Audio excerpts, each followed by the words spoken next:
நீதித்துறை ஒரு கோர்ட்ல ஆர்டர் போட்டா அதை நீ செஞ்சேதான் ஆகணும். கண்டிப்பா. அப்போ அது முடியாது, உன்னால என்ன வேணா பாப்போம்னு சொல்லிட்டு நீதி அரசரையே அவர் என்ன ஜாதி, அவர் என்ன மதம், பட்டை போட்டிருக்கான், பூணூல் போட்டிருக்கான், அவன் போய் அந்த சனாதன இதுல சங்கமத்துல போய் பேசுறான், RSS ஓட கைக்கூலி, ஒரு இடத்துல போய் சனாதனம்னு ஏதோ பேசிட்டாராம். அதுக்குதான் அமித்ஷா சொல்லியிருந்தாரு, எப்படி நீதிபதி தீர்ப்பு சொன்னா நீ காவி சாயம் பூசி நீதிபதி இம்பீச்மெண்ட் கொண்டு வர்றதுக்கு கையெழுத்து வாங்குறாங்கன்னா அப்போ ஒட்டுமொத்த நீதித்துறையில இருக்கவங்க என்ன பண்ணுவாங்க? அப்ப பதில் சொல்லும் போது பார்லிமெண்ட்ல இருந்திருக்கணும் இல்லையா? எல்லா MP ஏன் ஓடி இல்ல? அதான் நான் சொல்றேன். அப்ப அமித்ஷா அவர்கள் கேள்வி கொண்டு எல்லாம் துண்டகானம் துணியகானம் எந்திரிச்சு வெளியே ஓடுறாங்க.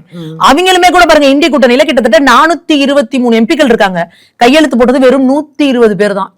மீதி இருக்கவனுக்கு எல்லாம் மனசாட்சி இருக்கு, சாமி கும்பிடுறாங்க. புரியுதா? இந்த 120 பேரும் மனசாட்சியோட கையெழுத்து போட்டுக்க மாட்டாங்க.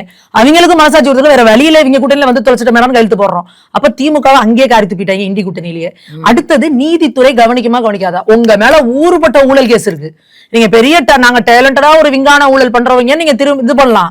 அப்ப நீதித்துறையில உங்களை கம்ப்ளீட்டா உங்களை ஸ்க்ரூட்டனைஸ் பண்ணி எடுக்கணும்னு முடிவு பண்ணாங்கன்னா உன் நிலைமை என்ன? உங்க தாத்தா ரெக்கார்டுல இருந்து, உங்க கூட உங்க அத்தையில இருந்து, ஒரு சின்ன பகவதியில இருந்து, ஸ்டாலின் அவர்கள்ல இருந்து, ராசால இருந்து, TR பாலுல இருந்து, ஜெகத் ரட்சகன்ல இருந்து, வேற சொல்லுங்க யார் பேர் சொன்னாலும் கேஸ் இருக்கு. ஏவாவேலில இருந்து, பொன்முடியில இருந்து, துரைமுருகன்ல இருந்து, சேகர் பாபுல, யாரு பேரை எடுத்தீங்களாலும் எல்லார் பேர்லயும் கேஸ் இருக்கு. ஊழல், லஞ்சம், நில அபகரிப்பு, காசுக்கு பணத்தை வாங்கிட்டு வேலையை கொடுத்தாங்கன்னு ஏதோ ஒரு கேஸ். அதான் ஏற்கனவே GR சுவாமிநாதன் ஐயாவை பேசும்பொழுதே வந்து எட்ரா DMK ஃபைல் அப்படிங்கிற மாதிரியான ஒரு நியூஸ் வந்துட்டு இருந்துச்சு. அது கண்டிப்பா இது உண்மைதானேமா? ஆல்ரெடி பொன்முடி மேல தீர்ப்பு வந்துருச்சு தானே.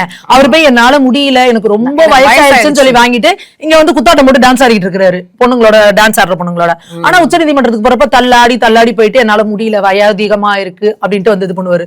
ஆனா பேசுறதெல்லாம் பாத்தீங்கன்னா படுத்தா பட்ட நின்னா நாமன்னு பேசுவார். வயசானவங்க பேசுற பேச்சு அதெல்லாம் இந்த மாதிரி. இதுதான் திமுகவோட வரலாறு. திமுகவோட வரலாறு நாங்க 75 கால திமுகவோட வரலாங்கிறாங்களே, இதுதான் திமுக.